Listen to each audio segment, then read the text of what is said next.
Les poux rouges, si on a entendu parler, c'est l'ennemi redoutable des poules parce qu'elles ne se voient presque pas.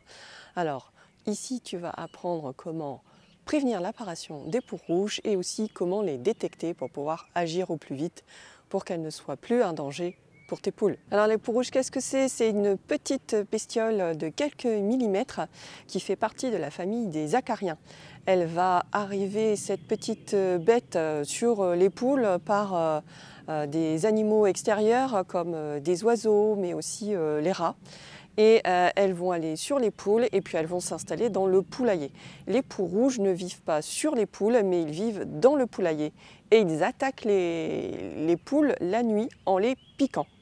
Et c'est pour ça qu'il est difficile forcément de voir les poux rouges, parce que ce sont des toutes petites bêtes et qui vont énormément se reproduire dans des endroits cachés du poulailler. Ces poux rouges vont se reproduire très rapidement et ils vont passer de l'étape de larve à l'étape d'adulte très vite, et donc du coup ils ont une croissance exponentielle dès qu'ils ont à manger. C'est pour ça que tu peux très vite te retrouver avec des milliers de poux rouges sans t'en apercevoir, et donc c'est pour ça que je te donne ici mes conseils pour prévenir leur apparition, mais aussi pour détecter si tu as des poux rouges dans le poulet. Comment prévenir l'apparition des poux rouges? Donc la première chose à faire, c'est d'essayer d'empêcher au maximum le contact de tes poules avec des animaux extérieurs.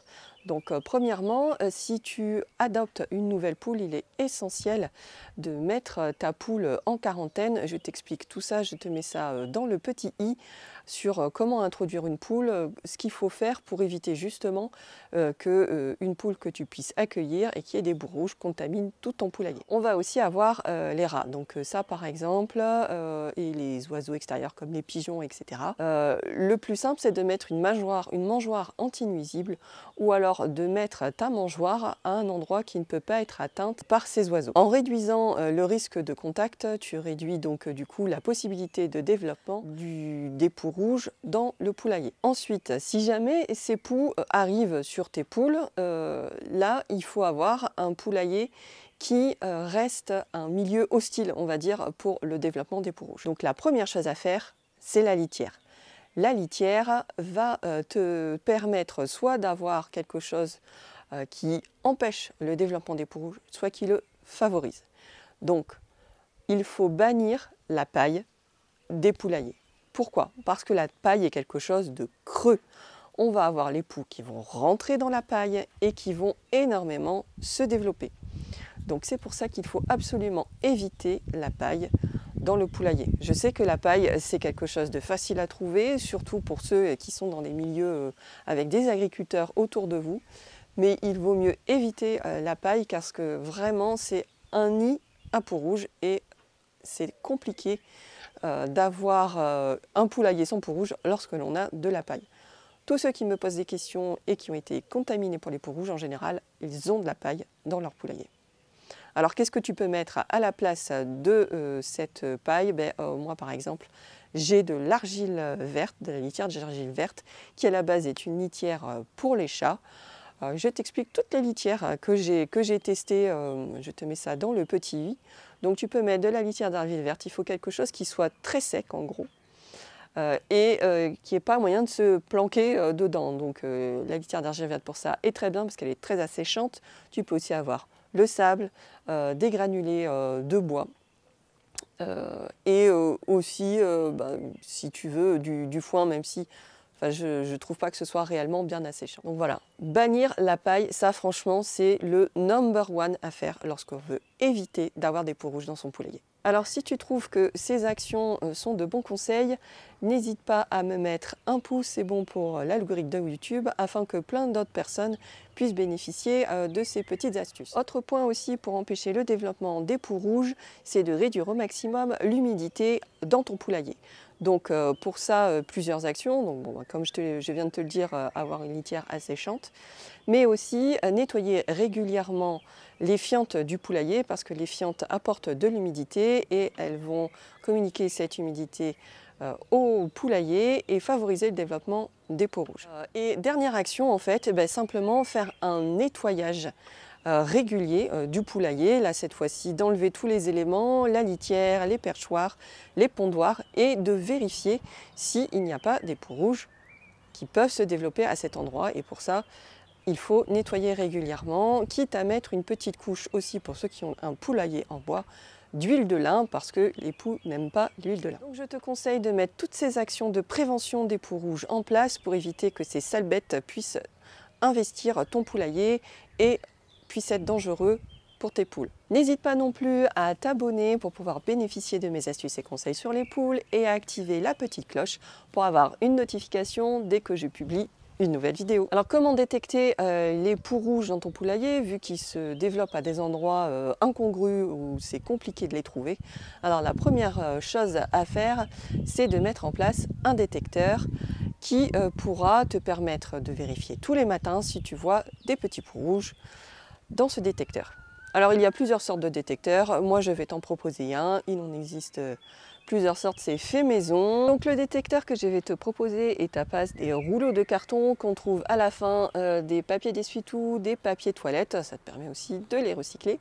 Donc il va te falloir 2 restes du rouleau carton pour le papier toilette et si tu prends pour le papier essuie-tout, ce sera 1 par perchoir. Pour le rouleau carton du reste du papier toilette, il va falloir le découper en 2 dans le sens de la hauteur, puis le découper en 2 dans le sens de la longueur. On va ensuite les superposer, les mettre l'un dans l'autre, puis on va aller les mettre à chaque extrémité du perchoir.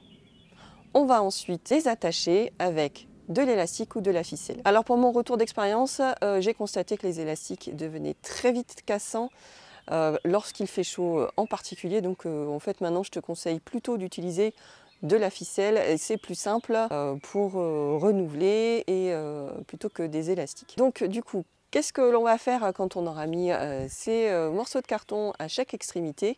On va aller regarder tous les matins, on va soulever la première pellicule et si les poux rouges ont investi ton poulailler, ils vont aller sur les poules et avant le lever du jour, ils vont aller se réfugier à l'endroit le plus près mais qui est protégé. Et donc cette double couche de carton va être complètement isolée de la lumière et c'est pour ça qu'ils vont aller se réfugier là-dedans. Donc c'est un marqueur, un détecteur. Il va y en avoir quelques-uns ou beaucoup en fonction de la population de poux rouges que tu auras. Et donc dans ces cas-là, il faudra mettre en place un moyen de les tuer. Ça, on verra ça dans une autre vidéo, parce que là, sinon, ce serait trop long. À la place de ces morceaux de carton, tu peux aussi utiliser un morceau de tissu blanc que tu vas venir nouer au niveau de l'extrémité des perchoirs. Autre petite astuce pour les pondoirs, cette fois-ci, je te conseille de découper des morceaux de nappe en plastique qui ont le fond blanc que tu vas trouver dans plein de sortes de magasins. Moi j'utilise, lorsque mes chats font trop de trous dans les nappes, je les redécoupe et j'utilise pour les pondoirs. Donc c'est pratique pour mieux les nettoyer, mais ça sert aussi de détecteur à poux rouge parce que étant donné que le fond derrière est tout blanc, lorsque tu vas le soulever le matin ou dans la journée, si tu vois des petites bêtes rouges qui s'agitent, eh ben malheureusement c'est que tu as des poux rouges et donc du coup c'est aussi un moyen de les détecter. Dis-moi en commentaire si tu as déjà eu des poux rouges dans ton poulailler et si tu as eu du mal à t'en débarrasser, si tu mettais en place les détecteurs et si tu étais au courant de ces actions de prévention. Tu vas aussi avoir un autre moyen de détecter la présence de poux rouges, c'est grâce au comportement de tes poules. Donc lorsqu'elles se font piquer très souvent la nuit, elles vont avoir tendance à arrêter de pondre. Donc ça peut être une des raisons. Mais l'arrêt de la ponte, ça peut signifier plein de choses. Donc ce n'est pas forcément le plus évident. Ensuite, elles vont manquer du coup de fer, vu qu'elles vont être tout le temps piquées, qui vont tout le temps leur prélever de sang. Donc elles vont avoir la crête qui va fortement pâlir. Elle va être presque blanche. Donc là, c'est un signe d'anémie. C'est que tu as vraiment beaucoup de poux rouges. Et là, il faut agir vite, isoler tes poules et les substanter avec beaucoup de fer. Tes poules pourront aussi être abattues, rester dans leur coin et être très fatiguées parce que justement elles ont été trop de sang ont été pompés et donc du coup elles sont affaiblies. Bon, ça c'est pas le symptôme le plus simple à reconnaître parce que dès qu'elles sont malades, elles vont s'isoler, etc. Donc ce qui est le plus flagrant pour le comportement des poules au niveau des peaux rouges, c'est le changement de couleur de la crête. Alors elle doit vraiment être très pâle, à ne pas confondre avec lorsqu'une poule arrête de pondre dans de la mue par exemple, où là au lieu d'être rouge, bien rouge, elle va redevenir rose. Là, on parle d'un truc presque blanc. Mets-moi un petit pouce si tu trouves que tous ces conseils te sont utiles pour lutter contre les peaux rouges et d'avoir des poules en bonne santé. J'espère que tous ces conseils t'ont été utiles et n'hésite pas à me mettre en commentaire quelles sont les actions que tu vas mettre en place le plus vite possible pour protéger tes poules. Alors, prends bien soin de ta famille et de tes poules afin qu'elles soient heureuses et qu'elles te donnent plein de bons œufs. Je te dis à bientôt. Ciao, ciao!